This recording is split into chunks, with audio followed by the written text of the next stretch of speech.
Mitos de la humanidad.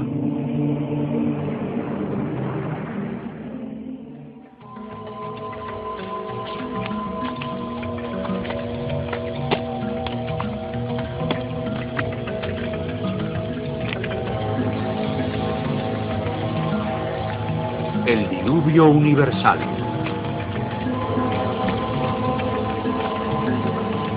¿Cómo comenzamos? ¿Dónde surgió la civilización? Los expertos han ofrecido muchas teorías basadas en lo que observan. ¿Pero realmente lo sabemos? De vez en cuando aparecen pruebas que contradicen completamente todas las teorías. En la congelada tierra de lo que queda de Siberia, se han encontrado especies perdidas de animales como el gigante mamut, desaparecido completamente por un repentino cataclismo global. Se han encontrado mapas antiguos que muestran el continente de la Antártida siglos antes de que la descubriéramos. Este mapa, que es de hace siglos, representa la verdadera configuración de la Tierra de Queen Mod, que se encuentra aproximadamente bajo 1 kilómetro de hielo, y su verdadera configuración no se supo hasta 1949. Hace un siglo que un arqueólogo concluyó que la ciudad antigua de Tiwanaku, en Bolivia, era un observatorio estelar alineado con el Sol y las estrellas. A partir de ahí, calculó que su edad sería de unos 17.000 años. Su tesis fue ridiculizada hasta hace poco tiempo. La única corrección que haría es que ahora tenemos mejores medidas astronómicas debido a los satélites y ordenadores. Y supondría que la fecha debe ser de hace unos 12.000 años. Pero, aún así, convierte a Tiwanaku en la ciudad conocida más antigua sobre la faz de la Tierra. Los geólogos descubrieron que la gran esfinge de Egipto ha sufrido una erosión durante siglos de incesantes e intensas lluvias. Dichas lluvias solo pueden haber ocurrido miles de años antes de los faraones. ¿Se construyó la esfinge mucho antes del comienzo de la civilización? La cuestión que aquí se plantea es toda la historia de la civilización. Puede que no haya transcurrido directamente desde el estúpido hombre de las cavernas hasta el más inteligente de nosotros, con nuestras bombas de hidrógeno y nuestra pasta de dientes de rayas. A veces las pruebas que se encuentran rompen todas las reglas. En este programa encontraremos gente que está buscando precisamente esas pruebas. Trazan nuevas teorías que puede que cambien nuestro punto de vista sobre el curso de la civilización del hombre. Esta enorme cara fue esculpida por el antiguo Olmes de México. Se cree que es de hace al menos 2000 años. Es indiscutiblemente africana y se supone que los negros no llegaron a América hasta después de Colón. En este libro, de la Atlántida a las Esfinges, el autor Colin Wilson reúne pistas que él cree que revelan las huellas de una civilización avanzada y perdida que existió antes de que comenzara la historia.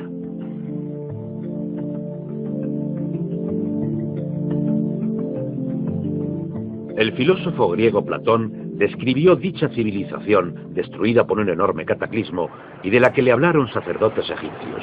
Él la llamó Atlántida.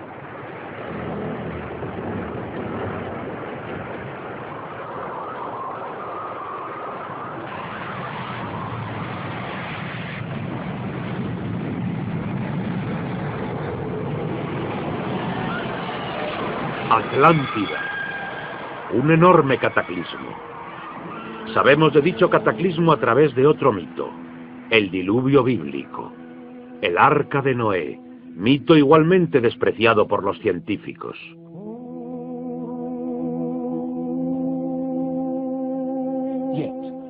Aun cuando rechazan el diluvio bíblico y el Arca de Noé como una fábula, los científicos están ignorando el hecho de que a lo largo de todo el mundo hay cientos de mitos sobre el diluvio, aparte del de Mesopotamia o del hebreo, que cuentan la misma historia del desastre mundial que prácticamente eliminó a la humanidad antes de la historia escrita.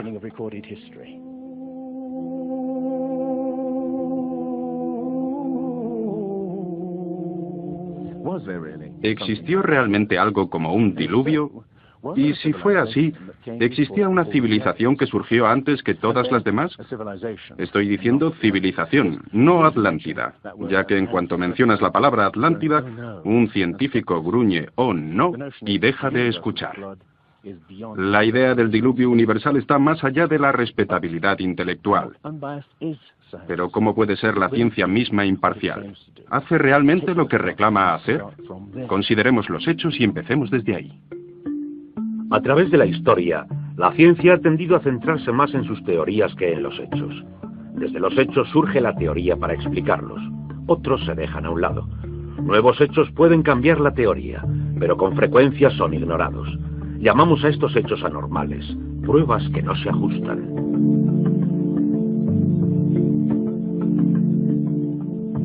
En su controvertido libro La arqueología prohibida, los científicos Thompson y Cremo muestran qué pasa con las pruebas que contradicen las reglas. En los últimos 150 años, estos arqueólogos y antropólogos han descubierto muchas pruebas, literalmente, a la vez que excavaban. Básicamente lo que encuentras es algo que nosotros llamamos un filtro del conocimiento. Esto es una característica fundamental de la ciencia y de la naturaleza humana. La gente tiende a filtrar quitando las cosas que no se adecúan. Así que en la ciencia te encuentras con que las pruebas que no encajan en el paradigma aceptado tienden a eliminarse. No se enseñan ni se discuten. Y la gente que dispone de cierta educación científica generalmente ni siquiera aprenden sobre ellas. De lo que estamos hablando, por ejemplo, se demostró en Iatlico, México, en 1996, cuando la arqueóloga Jan Steen McIntyre amenazó con cambiar completamente el punto de vista teórico convencional de que la humanidad es relativamente nueva en la mayor parte de la Tierra, que penetró en Siberia hace unos 30.000 años y definitivamente no en América hasta hace aproximadamente 20.000 años. En México, Jan Steen McIntyre descubrió herramientas de piedra y huesos humanos que fueron fechados mediante diferentes test científicos. Pensamos que teníamos un yacimiento antiguo. Esto fue en el 66 y pensamos que quizás eran de hace 20.000 años. Cuando finalmente teníamos las fechas, resultó que era de hacía 250.000 años. A decir verdad, hubiera sido feliz con la fecha de 20.000 años de antigüedad. Habría hecho mi carrera. Por aquel entonces era bastante naif y pensé, perfecto, me voy a quedar con estas fechas. Tenemos la información, tenemos los hechos. Expongamos los hechos y partamos de ahí. No me di cuenta de que arruinaría mi carrera. Se le han obstaculizado todas sus oportunidades profesionales desde entonces. Se cerró el yacimiento y le fue denegado el permiso para futuras investigaciones. Permanentemente. E incluso a principios de año, después de 3 décadas, los arqueólogos descubrieron huellas de humanos en Siberia de hace 300.000 años, fecha que Jan Steen McIntyre no considera improbable después de todo. No es necesariamente una conspiración deliberada en el sentido de que un grupo de personas se reúnen en un cuarto de fumar y deciden, vamos a engañar a la gente. Es algo que sucede automáticamente dentro de la comunidad científica. Cuando una prueba dada discrepa con la teoría predominante, entonces automáticamente se deja de hablar de ella. No la divulgan. Y eso significa que la ciencia no progresa de la manera que uno esperaría.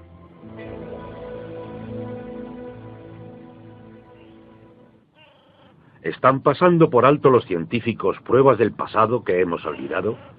¿Pueden ser verdad los mitos que nos cuentan de que hubo una civilización en este planeta que se perdió miles de años antes de la historia escrita? Un grupo de investigadores nuevos está buscando precisamente las anomalías que la ciencia tiende a desechar. Se hacen preguntas que puede que cambien nuestro punto de vista sobre el curso de la humanidad. El fuerte inca de Sacsayhuamán, de edad indeterminada y construido por gentes que no utilizaban herramientas de metal pesado ni cemento, ni conocían la polea, la rueda o la grúa.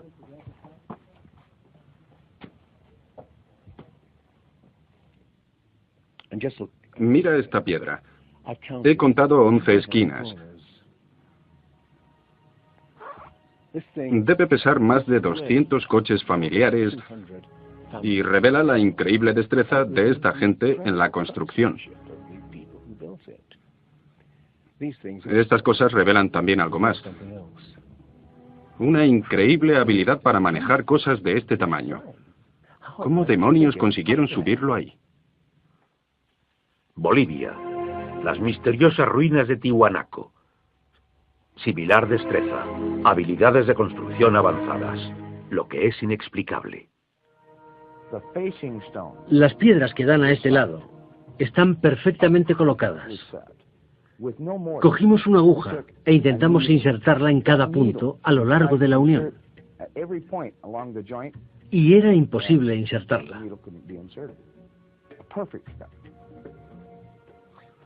Cuando los conquistadores españoles preguntaron a los incas si habían construido el Tiwanaku, dijeron, no, no lo construimos.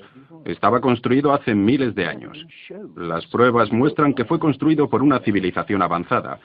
Un descubrimiento al azar revela lo avanzados que seguramente habían sido. Los bloques de la construcción de Tiwanaku no están unidos con cemento. Cualquiera que los separe descubrirá el inesperado destello de metal que mantiene las piedras juntas.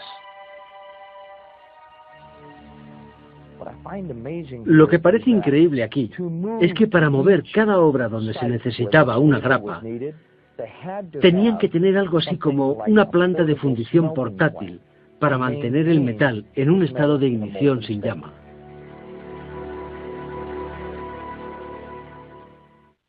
Y aquí hay un uso similar de las abrazaderas de metal y piedras unidas perfectamente, como esta en forma de L, con la misma ingenuidad. ¿Perú? No. Estamos un continente más allá, en África, Egipto, tierra de las pirámides. Las 3 pirámides de Gizeh, maravilla del mundo antiguo. El triunfo de otras gentes que no conocían la rueda, la polea o la grúa. ¿Cómo fueron capaces de hacer un trayecto tan alto con bloques de construcción de 100 toneladas? Es una proeza que la tecnología moderna tampoco puede explicar ni imitar. Soy ingeniero y puedo decirte que subir tan alto bloques de este tamaño requiere una grúa especial. Entonces, gente que no tenía estas grúas especiales, ni siquiera una simple polea o una rueda, y utilizaba herramientas de cobre, ¿cómo pudieron hacerlo? Bobal cree que la Gran Pirámide de Gizeh fue algo más que una tumba que delata un nivel inexplicable de alta tecnología. En su libro sobre el Génesis, Robert Bobal y su coautor Graham Hancock enumeran muchas proezas inexplicables. El experto en perforación Chris Dunn. Esta es una increíble obra maestra, un misterio. ¿Cómo lo hicieron? El sarcófago en la cámara del rey. ¿Cómo los constructores primitivos consiguieron hacer coincidir el contenido interior con el de la misma piedra del sarcófago hasta llegar al milímetro cúbico? Una proeza que requiere un conocimiento sofisticado de física, un misterio como la perforación misma. La manera típica de hacerlo primitivamente sería con un taladro de arco. Deslizarían la herramienta dentro de la pieza utilizando arena o diamantes. Para mí esto llevaría mucho tiempo, demasiados años para hacerlo. Entonces permíteme que te pregunte, ¿cómo crees que lo hicieron? Creo que tenían que utilizar algún tipo de herramienta eléctrica. Hoy día, si fuéramos a taladrar esto, introduciríamos el taladrador en el granito a una velocidad de 2/10.000 de milímetro por revolución del taladrador. Ellos introducían bastante más rápido que eso. ¿Más rápido? Investigadores como Chris Dunn se preguntan sobre el propósito de este instrumento en un fresco escondido. ¿Taladradores eléctricos? Parece una conclusión precipitada. Todavía rastros de taladradores de alta velocidad presentan misterios sin resolver. Ahora fíjate en esto. El increíble trabajo de precisión. La suavidad total de estos muros en la tumba destinada a toros sagrados. Y que prueba el tremendo nivel de destreza de estas gentes. Pero, por supuesto, esto se podría explicar con cientos de hombres puliendo durante 10 años. Pero, ¿qué me dices de un misterio de verdad? El misterio de los jarrones egipcios. No como este jarrón de cerámica que acabo de comprar, sino de los hechos de alabastro, basalto, incluso diorita, que es la piedra más dura de todas ellas. El misterio es este. Es suficientemente fácil ver cómo puedes agujerearlo taladrando completamente hasta dentro. Pero, ¿qué me dices de estas piezas alrededor de las esquinas? La tecnología moderna es incapaz de hacerlo. Y, sin embargo, los antiguos egipcios diseñaron miles de estas, algunas de ellas 2000 años antes de la civilización que se supone nació aquí. ¿Cómo? El misterio está todavía sin explicar. Inexplicable. ¿Cómo pudieron los constructores alinear las gigantescas pirámides impecablemente hacia la dirección de los puntos cardinales? Perfectamente este-oeste y norte-sur, con una precisión no igualada por los constructores modernos. La Gran Pirámide parece ser un modelo matemático del hemisferio norte e incorpora un valor trascendental del pi del radio del diámetro de la esfera a sus circunferencias y un concepto superior de las matemáticas.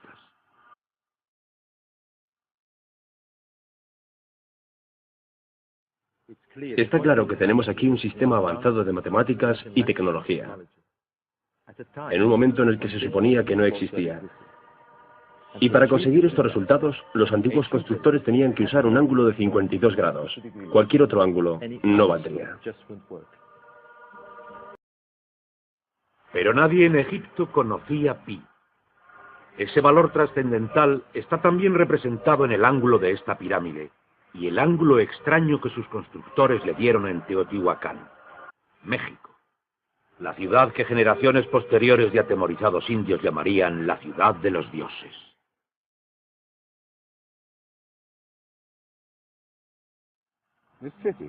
Esta ciudad fue más grande que el Imperio Romano. Lo que estamos viendo es una serie de cuencos que se llenaban de agua, cuya superficie suave y como un espejo reflejaba los cielos, y su murmullo servía también como avisador de terremotos. Estos templos en el lado opuesto se cree que representan cuerpos celestiales. Una cosa está clara: todo este lugar parece tener un tipo de obsesión con la astronomía y la eternidad. En los equinoccios, el 21 de marzo y el 21 de septiembre, estas pirámides representan gigantes sombras a lo largo del eje, lo que hace de ellas un perfecto reloj para la gente que estaba obsesionada con la medida del tiempo y la precisión.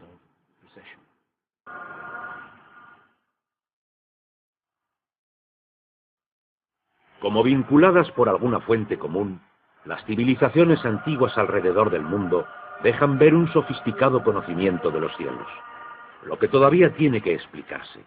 Una fascinación por el sol y las estrellas y por la precisión del lento y persistente movimiento de la Tierra que hace que las constelaciones parezca que viajan a través de los cielos nocturnos y de las épocas.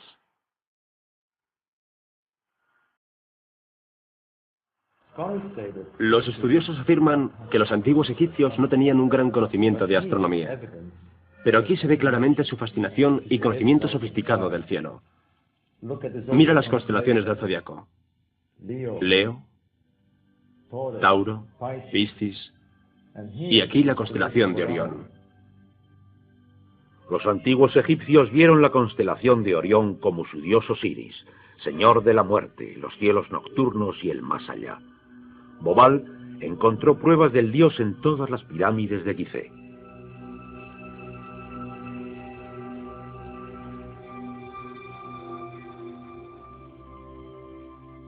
Es realmente un misterio. Pequeños ejes señalando hacia arriba. Solo ejes de ventilación para los egiptólogos. Pero los astrónomos piensan diferente. Para el antiguo Egipto, esto era Rostau, salida al más allá, reino del dios Osiris u Orión. En el antiguo Egipto, Orión era Osiris, el gran dios de la resurrección. Esto es una reconstrucción del cielo en el año 2500 a.C., y fue increíble descubrir esto.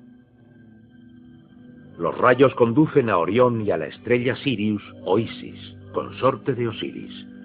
En textos antiguos, Bobal encuentra que deben haber servido en ceremonias secretas para hacer que faraones muertos resuciten como estrellas en la constelación de Orión. Uno de estos textos dice: «Oh rey que viajas por los serpenteantes canales de la Vía Láctea, al lugar donde Osiris reside». Bobal cree que Osiris tenía importancia tan crucial para los constructores que construyeron las pirámides de Gizeh, exactamente como las 3 estrellas en el cinturón de Orión. Aunque parezca increíble, esa correlación fue solo el principio. Descubrió que los antepasados habían dado nombres de estrellas a otras 2 pirámides contemporáneas cerca de allí. Miró entonces el desgastado plano y se quedó anonadado. La constelación de Orión, el dios Osiris, estaba colocada en la misma posición en el cielo que en la tierra. México, donde Teotihuacán presenta otro paralelismo.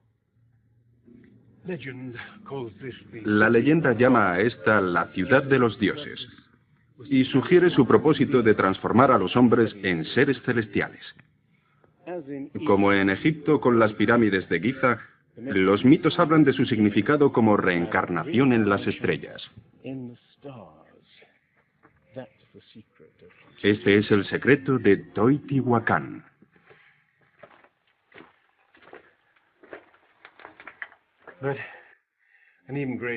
Pero un enigma mayor descansa en la pirámide por encima de mí. Cuando se excavó por primera vez en 1906, descubrieron una enorme hoja de mica. Ahora sabemos que la mica se utiliza en aislamientos eléctricos. No tenemos ni idea para qué querían utilizarla. Lo que resulta incluso más extraño es que la mica procede de Brasil. ¿Te imaginas el problema de mover una pieza de mica de 30 metros cuadrados hace 2000 años? ¿Cómo? ¿Y con qué propósito? No tenemos ni idea.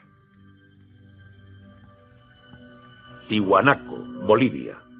Otra cultura perdida que delata la misma fascinación por el sol y las estrellas. Hace cientos de años, el arqueólogo Poznański observó que el primer día de primavera el sol salía exactamente por el centro del templo. Era el principio de un importante descubrimiento. Poznański descubrió que construyeron este templo como un observatorio. Un enorme reloj para medir la progresión del sol. Y podemos utilizar estos alineamientos astronómicos para fechar el lugar. A lo largo del año el sol sale por diferentes puntos del horizonte. En el primer día de primavera, un observador podría ver al sol exactamente en el centro. Al estudiar el complejo trazado de Poznański, se deduce que en el primer día de invierno o de verano el sol saldría por encima de las esquinas de las piedras. Pero no era así. Los arqueólogos hoy día dicen que es simplemente porque los constructores cometieron un error de construcción. Después de observar la perfección con que fue construido este lugar, con piedras de 100 toneladas, sugerir tal cosa como que las marcas de los solsticios están equivocadas me parece increíble. Neil Steve verificó los cálculos de Poznański. Al medir el ángulo de las esquinas y comparar ese ángulo con las posiciones del amanecer, Poznański pudo calcular que el Tiwanaku fue construido hace 17.000 años. En aquel entonces, la inclinación del eje de la Tierra era ligeramente diferente a la de hoy. En aquellos días, los soles de verano e invierno habrían salido por encima de las esquinas.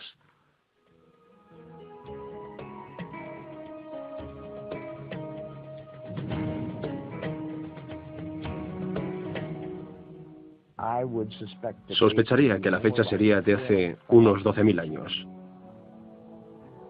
Y eso debería plantear a cada uno de nosotros un montón de preguntas sobre el origen de la civilización.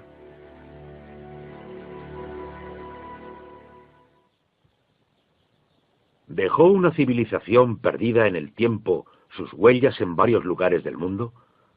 Sacerdotes egipcios contaron al filósofo griego Platón que dicha civilización había existido hace 12.000 años, pero según la ciencia, esta civilización no apareció hasta hace 5.000. ¿Podría haber aparecido antes?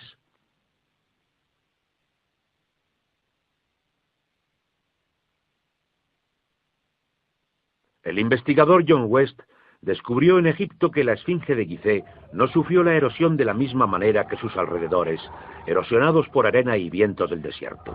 Al contrario, la esfinge presenta marcas de erosión redondeadas, ondulantes. No hay que ser geólogo para mirar y ver quién puede ser responsable de ese tipo de erosión. Solo agua vertida a mares por encima de los muros del recinto podría haber producido esos contornos redondos.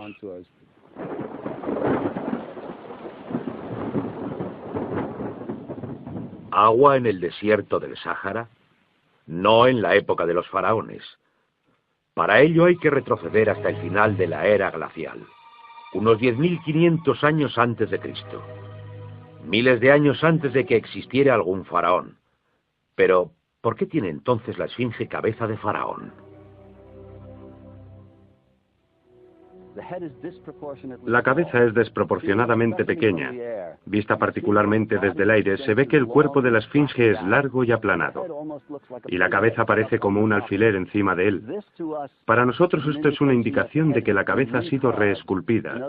En otras palabras, en un momento dado de su larga historia, la cabeza era redonda. John West cree que la esfinge fue originariamente un enorme león que un desconocido grupo de escultores esculpió en la roca miles de años antes de Cristo. Sufrió la erosión cuando al final de la era glacial cambió el clima causando lluvias incesantes durante siglos. Solo miles de años después esculpieron los faraones su cabeza a su propia imagen.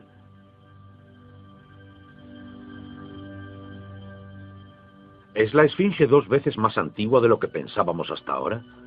Los egiptólogos ridiculizan esta teoría, pero los geólogos se limitan a decir que los hechos están ahí. Más extraño aún, según Robert Bauval, las pruebas astronómicas sugieren que las pirámides de Gizeh parecen todas ellas apuntar a esta increíble antigüedad. El trazado de Gizeh coincide misteriosamente con la posición de Orión en el año 10.500 a.C., cuando la esfinge parecía un león, su propia imagen en los cielos. Cuando Orión empezó una lenta ascendencia a través de las épocas señalando una nueva era. El ajuste de Orión a esa fecha distante corresponde precisamente con las 3 pirámides pequeñas detrás de las mismas pirámides. Y hay otros muchos hechos sorprendentes que proporciona la astronomía.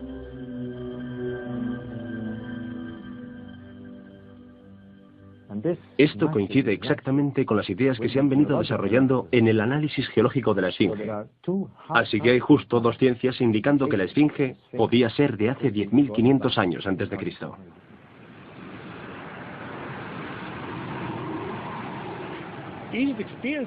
Egipto sufrió importantes y dramáticos cambios al final de la era glacial, particularmente alrededor del 10.500 a.C., cuando unas inmensas e increíbles inundaciones cubrieron toda la llanura.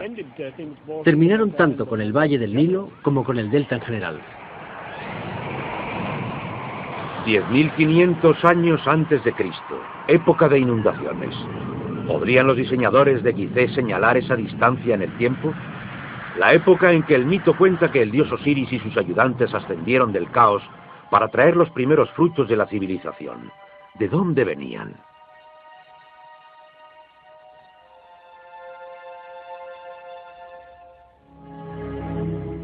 Un dios que era similar al señor del antiguo Tiwanaku en Bolivia.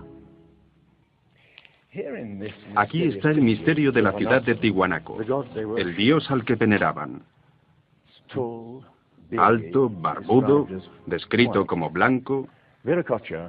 Viracocha surgió de los tiempos del caos y de la destrucción a través de las aguas para traer algún tipo de renovación a la raza humana.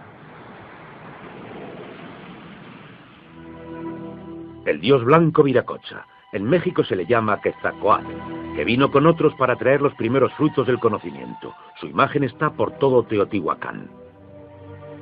La serpiente emplumada, símbolo enigmático del dios Quetzalcóatl, quien vino al este después de tremendos cataclismos para traer la civilización a esta parte del mundo. ¿Podrían los dioses como Osiris, Viracocha y Quetzalcóatl haber sido personas reales que vinieron de muy lejos? ¿Supervivientes de un cataclismo que había destruido sus hogares y civilización? La pregunta que nos hacemos es la siguiente.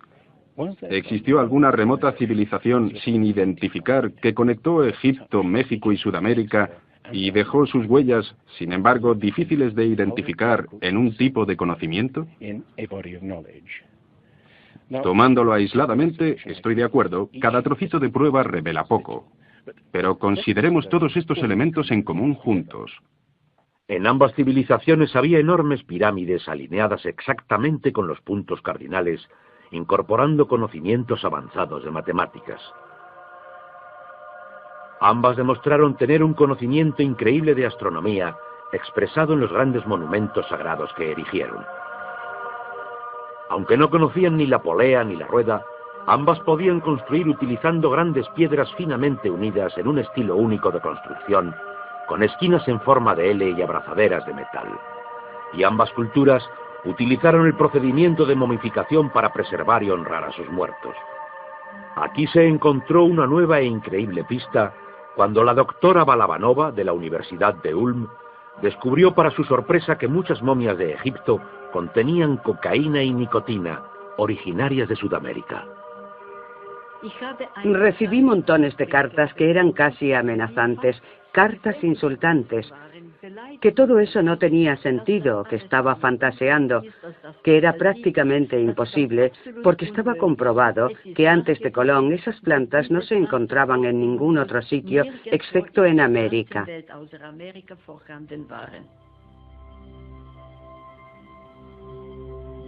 Pero su investigación se repitió en cientos de momias y pudo comprobarse sin ninguna duda. Pudieron en verdad en un pasado lejano cruzar los mares e influir en las culturas de ambos lados del Atlántico. La idea es incluso sugerente por lo que no está aquí. México, antigua cultura de los mayas.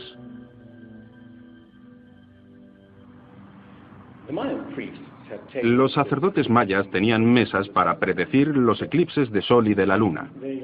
Pero hay algo muy raro sobre los mayas. Nunca comprendieron el principio básico de la rueda. Fueron capaces de visualizar la eternidad como ninguna otra cultura anterior. Pudieron pensar en millones de años y sin embargo nunca aprendieron a pesar un saco de grano. Sofisticada civilización que al final murió porque no supieron desarrollar métodos agrícolas sencillos para poder alimentar a sus propias gentes. Lo que estoy sugiriendo ¿es posible que sencillamente heredaran una parte específica de sus conocimientos de una civilización más antigua y sabia? Conexiones. A veces las pruebas están ahí para que las veamos todos. El antiguo Olmes en México les puso a sus gobernantes la cara de un africano. ¿Y qué me dices de esto esculpido por estos mismos Olmes? Es genéticamente imposible para los indios tener barba. Y tienes esta cara de un blanco caucasiano esculpida hace 2000 años, antes de que los españoles llegaran por primera vez al Nuevo Mundo.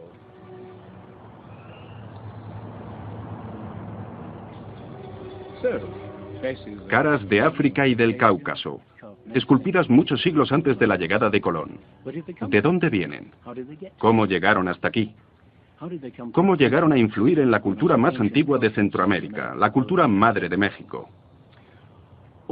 Todo lo que los arqueólogos saben es que de repente aparecieron, completamente evolucionados, alrededor de 1500 años antes de Cristo, sin señales de desconexión en el desarrollo.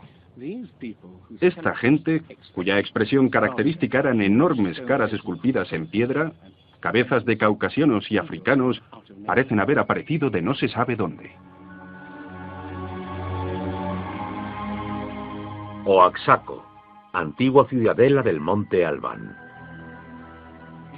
Aquí, más al sur de México, se encuentra lo que parece el último registro de estos hombres misteriosos, ya que estas figuras esculpidas en piedra parecen ser las figuras muertas en batallas, desnudos, desesperados, la mayoría de ellos castrados. Esto puede ser el punto donde estos hombres desaparecieron de la historia. Entonces, ¿una sofisticada civilización de navegantes cruzó el Atlántico siglos antes de Colón? Hay, pues, otra parte de las pruebas. Estos mapas antiguos que sugieren que antiguos navegantes poseían un conocimiento del mundo que nunca antes se ha explicado. Un puzzle para los científicos a lo largo de este siglo. En 1513, el almirante turco Piri Reis planificó partes del mundo nunca antes vistas.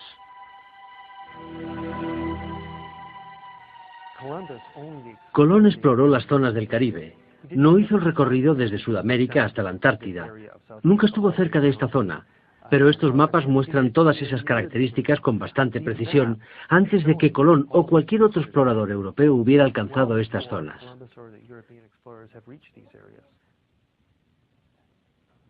Este mapa, que es de hace siglos, representa la verdadera configuración de la Tierra de Queen Maud, que se encuentra aproximadamente bajo 1 kilómetro de hielo, y su verdadera configuración no se supo hasta 1949. Inexplicable. Durante tiempo han considerado la extraña proyección utilizada. Se encontró semejanza a la utilizada en un submarino nuclear moderno que mide el mundo a medida que se mueve desde el centro de donde parte. En este caso, el centro era Siene, Egipto, cuna de antiguos cartógrafos. Lo único que el mapa parece distorsionado, pero muestra con bastante exactitud esta parte del mundo. Y hay más.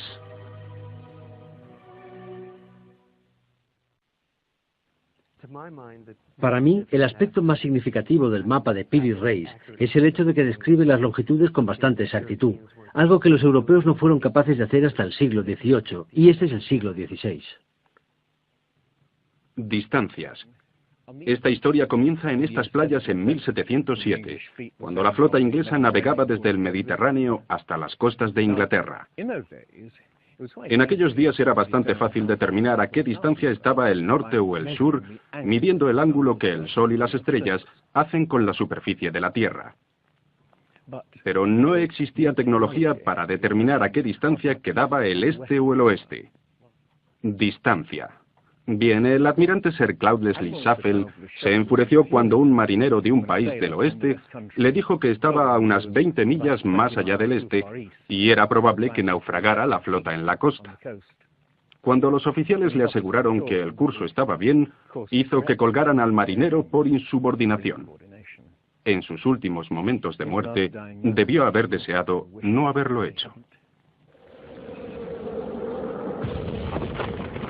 Se encontraban barcos a miles, pero ahora la pérdida de toda una flota dio lugar a la búsqueda de un reloj preciso que pudiera calcular la longitud. Pasarían 2 generaciones antes de que finalmente se creara. Aún así, el mapa de Piri Reis era 250 años más antiguo, mostrando ya conocimiento de las distancias. En el mapa de Piri Reis se menciona el hecho de que es copiado de fuentes de otros mapas.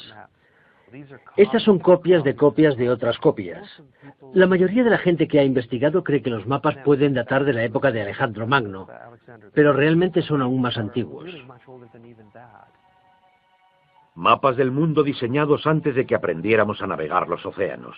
Inexplicable tecnología de construcción, conocimiento sofisticado de matemáticas, astronomía. Si hubo una tecnología tan avanzada capaz de pasar su conocimiento a los constructores de la Esfinge y a las gentes de los Andes en México, ¿qué pasó con ella? Platón dice que hubo una civilización tecnológicamente avanzada capaz de navegar por los océanos del mundo. Atlántida, descansando en un enorme continente. Al rechazar una civilización perdida, la ciencia rechaza igualmente la noción de una catástrofe mundial que la destruyó. Pero lo que nos cuentan Platón o la Biblia encuentra apoyo en otras partes.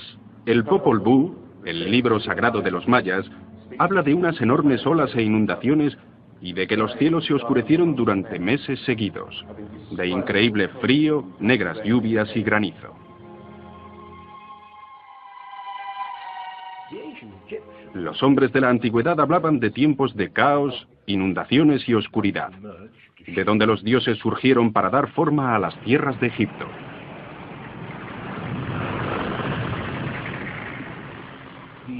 El disco solar de los aztecas habla de 4 ciclos de destrucción: inundaciones, fuegos, vientos y sangre de las guerras.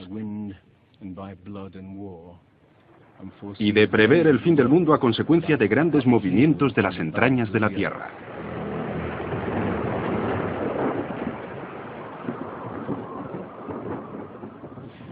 Los mitos en otros lugares de la antigua América hablan de inundaciones y diluvios apocalípticos, de fuego de erupciones volcánicas y de terremotos. Hablan con inquietante realismo de un pasado que no pueden recordar claramente ni tampoco olvidar. Los estudiosos se inclinan a creer que la inundación es una fantasía de antiguos poetas. Pero supón que los estudiosos están equivocados. Supón que una serie de catástrofes naturales terribles redujeron a nuestros antepasados a unos pequeños grupos que vivían muy lejos unos de otros y repartidos por todo el mundo. Lo que estamos buscando es una época que encaje perfectamente a los mitos como el zapato de cristal al pie de Cenicienta. Una pista, la Brea Tar Pit de California. Sepultura masiva de millones de animales, convertida ahora en atracción turística. En el fondo de la superficie se encuentra el Salt Lake Oil Field. El asfalto se escurre a través de las grietas y fisuras como un tremendo matamoscas que captura animales en el asfalto. Tenemos increíbles recursos aquí de animales atrapados de esta forma durante los últimos 40.000 años. Es como leer un libro de tiempos antiguos. Cuando los animales que abundaban nunca pensamos en absoluto que fueran originarios de América. Mamuts, elefantes, rinocerontes, osos perezosos gigantes, incluso caballos y camellos. Pero entonces una enorme catástrofe los hizo desaparecer, aparentemente en cuestión de décadas. Alrededor del 10.500 a.C., hace unos 12.000 años. Los animales grandes, cualquier animal más grande que un coyote, en gran medida se extinguieron en unos cientos de años. Sí, esa en efecto es una gran catástrofe.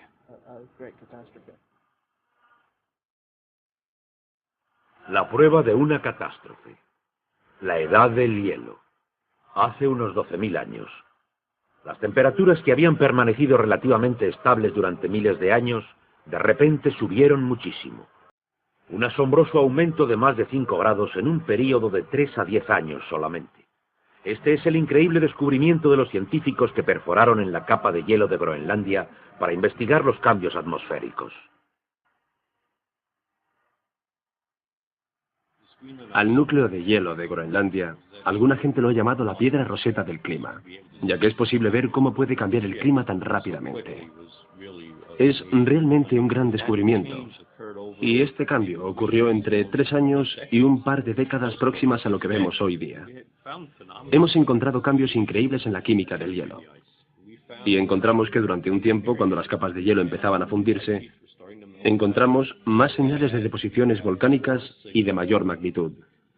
Más concentraciones que en cualquier otro periodo en los últimos 110.000 años que habíamos medido.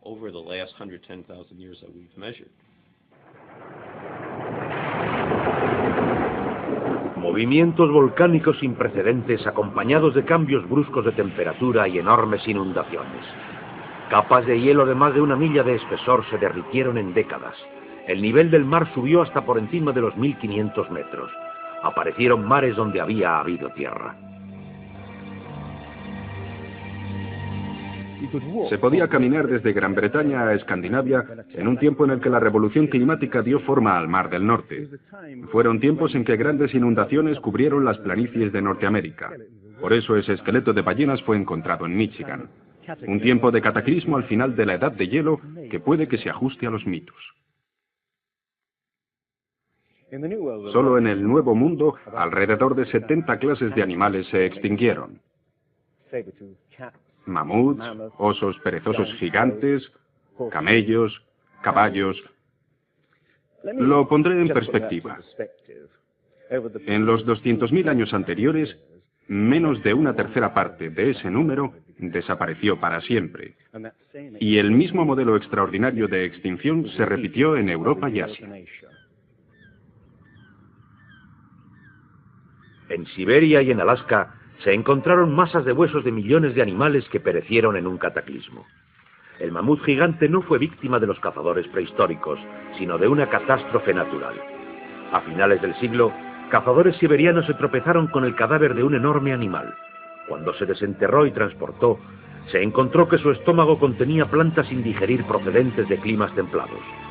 El animal había sido totalmente congelado, más rápido de lo que cualquier moderno congelador es capaz. Lo que es cierto es que hace unos 12 o 13.000 años, un terrible frío abatió Siberia y no ha parado desde entonces. El misterio de los mamuts congelados ha dado lugar a algunas extrañas anécdotas, algunas ciertas y otras no. Como la historia de los filetes de mamut servidos en Fairbanks, Alaska. Lo que es cierto realmente es un informe del siglo XIX del naturista ruso Baron Wrangel, que descubrió la isla de Oso, que se encuentra al norte de Siberia, y donde la arena estaba sujeta literalmente por arrecifes de hueso y colmillos de mamut y otros animales que habían desaparecido en alguna extraña catástrofe primitiva. La extinción masiva, la tremenda actividad volcánica, la rapidez con que se derritió el hielo, parece sugerir que tuvo lugar una increíble revolución del clima hace 12.000 años. Parecen existir algunos factores, pero no sabemos exactamente cuáles.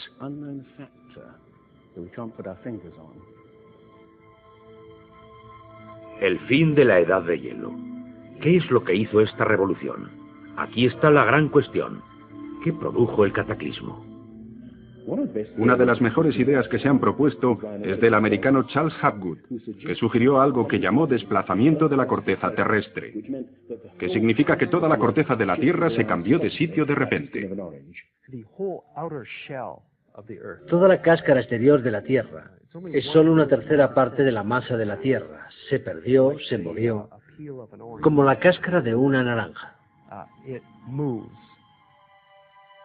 Más fina que la cáscara de un huevo, la corteza de la Tierra se apoya en un líquido interior fundido. La teoría que rige la corteza de la Tierra es la de las placas tectónicas. Los continentes poco a poco se fueron separando a lo largo de miles de millones de años, aunque la ciencia rechazó esta teoría durante más de medio siglo. Y ahora igualmente rechaza la idea de que la corteza terrestre pueda moverse como una unidad. Pero un científico estaba fascinado con la idea. Si hubiera vivido más tiempo, se hubiera considerado más seriamente la teoría del desplazamiento de la corteza terrestre. Su nombre fue Albert Einstein. En resumen, esto es lo que expuso. Cuando di con el trabajo de Hapgood, me quedé fascinado. Era una idea tan simple, pero que explicaba un gran número de problemas. Hapgood tenía la teoría. La cuestión era cuál era el mecanismo que ponía la enorme cosa en movimiento. Y fue Einstein quien planteó la idea. La enorme cantidad de hielo acumulado alrededor de los polos pudo hacerse de 3 kilómetros de grueso. Hielo que se extendió hasta el centro de América. Estos incontables billones de toneladas de hielo, si se formaron de forma desequilibrada, podrían haber causado que toda la Tierra vibrara como una rueda con un gigantesco peso colocado en su borde. Esta vibración, de hecho, sería suficiente para causar ese cambio de la corteza terrestre. Hace 55.000 años, el Polo Norte estaba colocado cerca de Europa, pero de repente se desplazó a Hudson Bay, en Canadá. Alrededor de 12.500 años antes de Cristo, lo hizo de nuevo hasta donde se encuentra ahora. ¿O es mejor decir que las tierras y los mares han sido arrastrados a lo largo del polo, impulsados por el desplazamiento repentino de la corteza terrestre? Y si fue así, esta es una de las cosas que habría pasado al final de la Edad de Hielo. El desplazamiento impulsó a América fuera de la zona polar. El mar a su norte se congeló con una capa fina de solo milímetros de espesor. La enorme capa de hielo que había sobre Norteamérica se derritió en pocos años.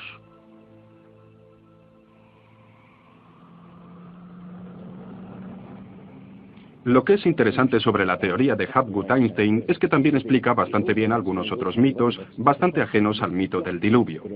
Hay mitos de tremendos terremotos o catástrofes volcánicas, negras lluvias del cielo o congelación total de las tierras. Y puedes comprobar que el punto de esto es que precisamente lo que pudo haber pasado es que la corteza terrestre se desplazó. Con bastante rapidez, zonas que habían sido anteriormente de frío cambiarían a zonas de calor. Cosas como mamuts congelados en un segundo en Siberia. Especies enteras desaparecerían completamente. Si el desplazamiento de la corteza terrestre causó el diluvio que destruyó una civilización, ¿dónde estaba esa civilización? Investigadores creen haberla encontrado en Grecia, en la isla de Santorini, destruida una vez por una enorme erupción, o en la antigua Troya, o en la isla germana de Heligoland, casi barrida por el Mar del Norte. Han buscado continentes hundidos en el Océano Atlántico, pero no se ha encontrado nada. Y es exactamente este problema lo que ha echado por tierra la Atlántida de Platón como una proposición seria para serios estudiosos. Oceanógrafos han cartografiado los suelos submarinos y simplemente no existe ningún continente perdido. ¿O sí lo hay? En lo que nos cuenta Platón sobre la Atlántida, la describe con montañas en medio del océano. Y el océano verdadero es, por supuesto, el océano del mundo. Es más tarde cuando empezamos a dividir el océano en diferentes partes, llamándolo Atlántico, Pacífico, etc. En realidad, el mundo tiene un solo océano, y los mitos de alrededor del mundo son bastante explícitos sobre qué pasó. El Zen Vesta de la literatura védica describe la isla no solo destrozada en un diluvio, sino cubierta de hielo y nieve. Así buscamos una isla cubierta de nieve en medio del océano, y la gran candidata es la Antártida. Si el Polo Norte se desplaza, también lo hace el Polo Sur. Flemeth cree que hace 12.000 años parte de la Antártida se encontraba en zonas templadas y podía haber albergado una civilización cuando el continente desapareció por el peso del polo. Es la explicación que encuentra a los mapas que muestran partes de la Antártida según están colocadas bajo el hielo. El almirante turco Piri Reis demuestra tener conocimientos de la Antártida que no debería haber tenido. Tanto el Departamento de Cartografía de la Armada como del Ejército del Aire nos dicen: hemos hecho comparaciones de picos salientes de las montañas. Les encontramos una sorprendente coincidencia. Tenemos que destacar que no estamos hablando de un mapa, el mapa de Piri Reis, que podría ser discutido, sino de docenas de mapas. Por ejemplo, el mapa de Phineus de la Antártida es bastante preciso, mostrando sistemas de ríos que existen pero que eran desconocidos en el siglo XVI.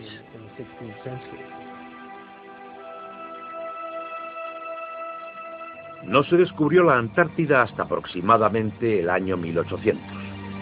¿Cómo pues pudieron los cartógrafos registrarla gráficamente? Solo según Flemeth, si lo hicieron de copias de mapas milenarios. Información que sencillamente no debería estar ahí. Hace solo unos 25 años que sabemos que debajo de la capa de hielo de la Antártida existen algunas islas, un continente, un mar congelado entre ambas. Sin embargo, la información estaba ya en este mapa. A lo que me refiero es que estas islas corresponden a esta zona, y los tipos de nevadas por aquí son muy intensas. Prácticamente nada por aquí. Estas islas de abajo de aquí se unirían antes de que se juntaran a la masa continental, por lo que hubo caminos por aquí durante varios miles de años. Y estos fueron probablemente caminos por aquí antes de que se juntaran. Lo que se describe aquí es algo que creo ocurrió hace unos 8.000 años, no posterior a 6.000 años antes de Cristo. No hay forma de saber cómo ocurrió, excepto suponiendo la existencia de una civilización que tuvieron ciertos conocimientos de cartografía y navegación, que fueron reinventados de nuevo en nuestra época. ¿Fue el comienzo de la civilización humana más antiguo de lo que pensamos? Se puede pensar que muchos elementos en este programa solo añaden insensatas sugerencias, que tomadas aisladamente pueden ser todas ellas discutidas. Pero si se ponen todas las piezas juntas, como las de un puzzle, se empieza a visualizar un modelo, como el que surge de los mitos. Una civilización que desapareció y fue olvidada mucho antes de la historia escrita.